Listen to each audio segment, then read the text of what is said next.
శేఖర్, మరో అంశం 'big boss'. అంటే 'బిగ్ బాస్' ఎప్పుడా, ఎప్పుడా అని ఎదురు చూస్తూ ఉన్నారు అందరూ. ఈరోజు ఏదైతే మొత్తం అయిపోయింది. ఫస్ట్ ఎపిసోడ్ ఎలా అనిపించింది? ఏంటి? అంటే గతంలో కన్నా ఇప్పుడు అంత అంటే మధ్యలో అగ్ని పరీక్ష ఏదో వచ్చింది. ఎ ఎలా చూస్తారు వీటిని? నాకు తెలిసి మా సీజన్ 8 కన్నా సీజన్ 9 బాగుండబోతుంది డెఫినెట్గా. అవునా? ఖచ్చితంగా నేను ఆ ప్లాట్ నచ్చింది నాకు. ఎలా ఉండబోతుంది అనేది కానీ ఆ ప్లాట్ అయితే నాకు గట్టిగా నచ్చింది. మా సీజన్ 8లో ఈ ఈ ఈ కోణం లేకుండా ఆ! వచ్చిన తర్వాత మమ్మల్ని రకరకాలుగా డివైడ్ చేసి క్లాన్స్ అని ఒక క్లాన్ ఇట్లా పెట్టి ఆ క్లాన్స్ మధ్య యుద్ధాలు పెట్టి ఇవేవో చేశారు కానీ హ్మ్. బట్ స్ట్రైట్ అవే ఇక్కడ సెలబ్రిటీ అండ్ సామాన్యుడు అనేది అందరు కనెక్ట్ అయ్యే ఒక విషయం. హ్మ్. ఇది బాగా ఆలోచించారు. కాన్సెప్ట్ చాలా బావుంది. చాలా బాగుంది. యాక్చువల్లీ నేనేమనుకున్నానంటే మళ్ళీ సెలబ్రిటీస్ని ఎందుకు తీసుకొస్తున్నారు, అందరూ సామాన్యులనే తీసుకొచ్చేస్తే బాగుంటుంది కదా, అందరికీ అవకాశం ఇచ్చినట్టుంది, మధ్యలో సెలబ్రిటీస్ డైరెక్ట్ ఎంట్రీలు ఏంటి, వీళ్ళందరూ కష్టపడి ఫైట్ చేసి అగ్ని పరీక్షలు దూరం వచ్చారు కదా అనుకున్నాను. బట్ బిగ్ బాస్ నాకు బాగా నచ్చింది. ఎందుకంటే సెలబ్రిటీస్ని తీసుకొచ్చి సామాన్యుడిలాగా కూర్చోబెట్టాడు, సామాన్యులను తీసుకొచ్చి సెలబ్రిటీస్ రేంజ్లో కూర్చోబెట్టాడు. ఇప్పుడు సెలబ్రిటీస్కి రగులుతూ ఉంటుంది, కొంత అవమానం జరిగినట్టుగా, కొన్ని కష్టాలు పెడుతున్నట్టుగా, సెలబ్రిటీస్ తోటి రకరకాలుగా బాత్రూమ్లు క్లీన్ చేయించడాలు, ఫ్లోర్లు క్లీన్ చేయించడాలు, వంటలు చేయించడాలు, అంటే సెలబ్రిటీస్ని సామాన్యులకి పనోళ్ళని చేశాడు. కొత్తగా. విచ్ ఎవ్రీబడి ఒక అంటే చూసేవాళ్ళు ఎక్కువ సామాన్యులే కదా, హ్మ్. వాళ్ళు ఒక సామాన్యుడు వాడు ఒక సామాన్యుడిలో చూసుకుంటుంటాడు. ఒక రకమైన వీడికి ఈగో సాటిస్ఫాక్షన్ ఉంటుంది. కానీ అట్ ద సేమ్ టైం ఈ సెలబ్రిటీస్కి కొంత ఫ్యాన్స్ ఉంటారు కదా, మరి వాళ్ళు దీన్ని ఎలా చూస్తారు? ఏయ్! మా మా మా హీరోని లేకపోతే మా హీరోయిన్‌ని నాకిష్టమైనోళ్ళని ఎలా చూపించారేంటి? అది అని చెప్పి కూడా రియాక్ట్ అవుతారంటారా? వీడిని ఆ సెలబ్రిటీతో ఐడెంటిఫై చేసుకుంటాడా, లేదు ఒక సామాన్యుడితో ఐడెంటిఫై చేసుకుంటాడా అనే దాన్ని బట్టి ఉంటుంది. బట్ వెరీ గుడ్ కాన్సెప్ట్, నాకైతే భలే నచ్చేసింది. ఇప్పుడు వీళ్ళిద్దరి మధ్య ఫైర్, ఆల్రెడీ ఫైర్ మొదలైపోయింది. హ్మ్.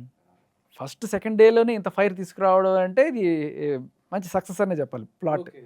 యాక్చువల్‌గా నాగార్జున గారు ప్రోమోలు గాని, వాటిలో గాని చెప్తానే ఉన్నారు. ఈసారి చదరంగం కాదు, రణరంగం అని చెప్తున్నారు. అంటే నీ ఫేవరెట్ అక్కడ చూసినోళ్ళు నువ్వు చూస్తుంది ఎవరికి అవకాశం ఉంది? ఏంటి? నీ అసలు ఫేవరెట్ కంటెస్టెంట్ ఎవరంటే? యాక్చువల్గా ఇక్కడ ఒక చిన్న కరెక్షన్ కూడా చెప్పాలి. చదరంగం రణరంగం వేరు వేరు కాదు. ఆ! చదురంగం అంటే యాక్చువల్ దాని అసలు అర్థం చెప్తా. చతురంగ బలాలు, చతురంగాలు, 4 రంగాలు. హ్మ్. అదేంటి చతురంగాలు, అశ్వ గజ రథ తుర ఇలా అంటారు. అంటే సైనికులు, తర్వాత గుర్రాలకి బాణాలు వేసేవాళ్ళు, గుర్రాలు, ఏనుగులు, ఇలా ఇవి 4 4 దళాలు. రంగాలు కలిసి చతురంగం కాస్త చతురంగమైంది. అందుకని చదరంగం నీకు అయింది. చెస్లో ఇవి కనబడతాయి, బిషప్పు, అదే ఒంటెలు, గుర్రాలు, ఏనుగులు, ఇవన్నీ కూడా ఇదే చతురంగం అంటే. సరే వాట్ ఎవర్, కానీ ఇక్కడ బేసికల్లీ రణరంగం అంటే literally it means fight. Fighting. Literally ఇప్పుడు కొడేసుకుంటారా ఏంటి వాళ్ళిద్దరు? నాకు తెలిసి మైండ్ గేమ్లో ఎక్కువ ఉంటుంది దీంట్లో. అంటే ఎవరికి అవకాశం ఉంది? ఎవరు బాగా ఆడగలుగుతారని మీ ఫేవరెట్ అంటే ఒక 'బిగ్ బాస్ 8' కంటెస్టెంట్‌గా ఇప్పుడు మీరు కరాటేలు, చెప్తారు. కుంఫులు అయితే అక్కడ ఏం బెటర్ నాకు తెలిసి. మహా అయితే కొన్ని కొన్నిసార్లు ఈ అథ్లెటిక్ గేమ్స్ అవి ఎక్కడాలు దూకడాలు ఇలా పెడతారు. దీంట్లో కొంతమంది సక్సెస్ సాధించవచ్చు ఎథ్లెటిక్గా ఉండేవాళ్ళు, లైక్ పవన్, లేకపోతే కళ్యాణ్, ఇట్లాంటి వాళ్ళు, సోల్జర్గా కొంతమంది వచ్చిన వాళ్ళు, లేకపోతే మన భరణి ఇలాంటి వాళ్ళు, ఫిట్నెస్ బాగున్న వాళ్ళు, ఇటువంటివి వాళ్ళు కొంచెం గట్టిగా చేయొచ్చు. సృష్టి వర్మ లాంటి వాళ్ళు, వాళ్ళకి ఆల్రెడీ డ్యాన్స్ బాగా అథ్లెటిక్గా ఉంటారు కాబట్టి. ఓకే. బట్ అంత మాత్రాన వాళ్ళే విన్ అయిపోతారని అనుకోకూడదు. ఎందుకంటే ఒకవేళ వాళ్ళు ఆ గేమ్స్లో గెలిచినప్పటికీ, వీళ్ళు ఓడిపోయినప్పటికీ, నామినేషన్స్కి వచ్చిన తర్వాత జనాలు ఓట్లేసే జస్ట్ ప్యూర్గా నువ్వు ఎంత బాగా ఎక్కావు, ఎంత బాగా దూకావు అనే దాని గురించి ఎంత కన్నా, బాగా ఆడావు. ఎంత బాగా వాదించావు, ఎంత న్యాచురల్గా ఉన్నావు, ఎంత హంబుల్గా ఉన్నావు, ఎంత డౌన్ టు ఎర్త్ ఉన్నావు అనేదే జనాలకి ఇష్టం. సో ఇవన్నీ హ్మ్. చూడడానికి బాగానే ఉంటుంది కాసేపు. అయితే ఇకపోతే ఈ కాన్సెప్ట్ నాకైతే బాగా నచ్చింది. ఇది సెలబ్రిటీలని తీసుకొస్తున్నప్పుడు, అంటే ఇమాన్యుల్ లాంటి వాళ్ళు నాకు కొంత పరిచయం అయ్యారు కదా ఈ బిగ్ బాస్ పుణ్యం అని. తర్వాత ఈ మా టీవీ షోస్కి వెళ్ళినప్పుడు ఇమాన్యుల్ చాలా రోజుల నుంచి నాకు తెలిసి 2-3 సీజన్స్ నుంచి కాసుకున్నాడు. నన్ను ఎప్పుడు పంపిస్తావు బిగ్ బాస్, నన్ను ఎప్పుడు పంపిస్తావు బిగ్ బాస్ అని అడుగుతూ ఉంటాడు చాలాసార్లు. సో మొత్తానికి ఆయన నంబర్ వచ్చేసింది. ఏమన్నా మా టీవీ బ్యాచ్కి కొంత ఈజీ అయిపోతుంది అబ్బా, మా టీవీ బ్యాచ్కి కొంత ఈజీ అయిపోతుంది వెళ్ళడం. ఓకే. ఇప్పుడు ఎక్కడి నుంచో వచ్చి అంటే వాళ్ళ ఛానల్‌లో చేస్తున్న వాళ్ళు కాబట్టి చూసి వాళ్ళకి తెలుసు కదా! ఈజీ యాక్సెస్ అనేది ఉంటది. ఉంటుంది. అండ్ దీంట్లో ఏంటంటే తనతో పాటు తనూజ, రీతు చౌదరి వీళ్ళందరూ కూడా దే నో ఈచ్ అదర్. ఒకళ్ళకొకళ్ళు తెలుసు కాబట్టి వాళ్ళకి కొంత ఎడ్జ్ ఉంటుంది. ఇన్ కేస్ ఒకటే క్లాన్‌లో, ఒకటే గ్రూప్‌లో గనక వాళ్ళు ఉంటే. సో, వాళ్ళందరూ ఒక గ్రూప్‌లా ఉండడము. అది కొన్ని కొన్ని సార్లు మనల్ని ఐసోలేట్ చేసినట్టు అనిపిస్తుంది. మా బ్యాచ్‌లో ఉన్నప్పుడు నాకు అదే అనిపించింది.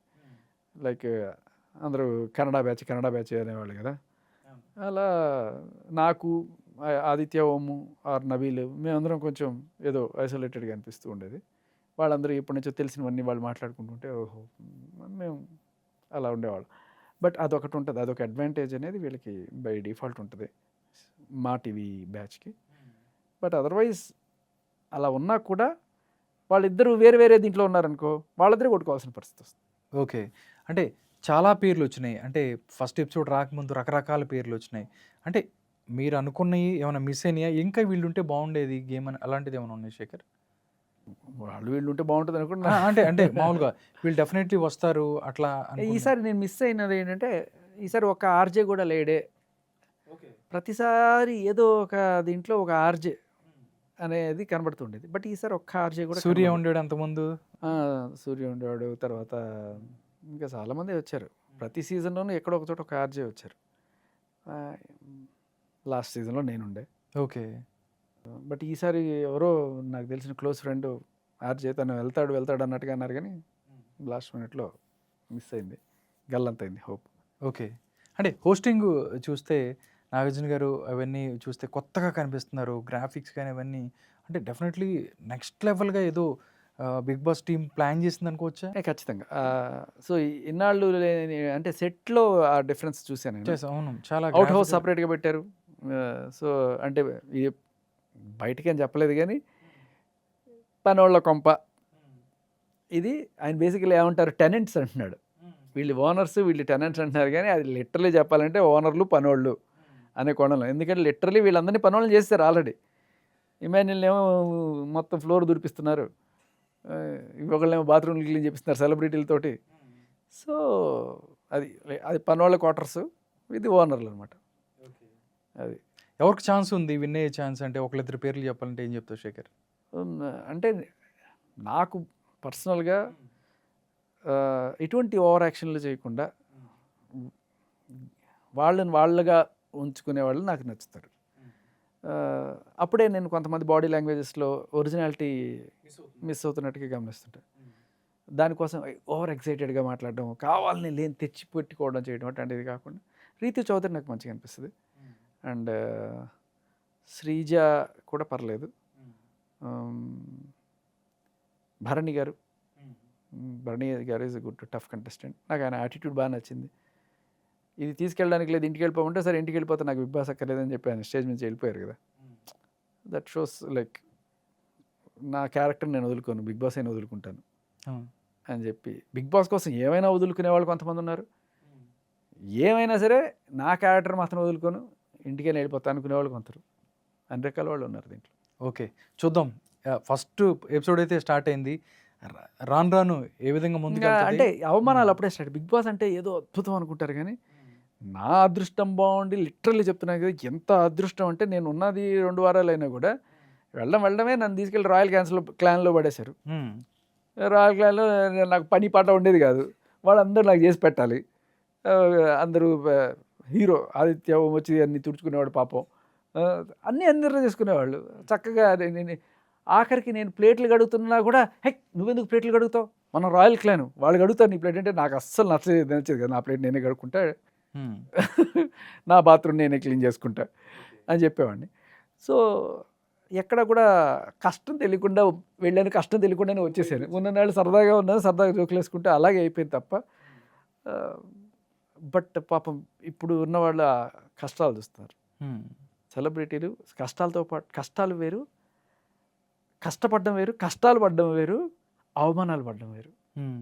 సో, ఇదేంటంటే సరే ఇల్లు క్లీన్ చేయడం ఓకే. కష్టపడ్డాం. కాకపోతే అది చేస్తున్న టైంలో నేను ఒక సెలబ్రిటీని నేను ఇల్లు క్లీన్ చేస్తున్నాను.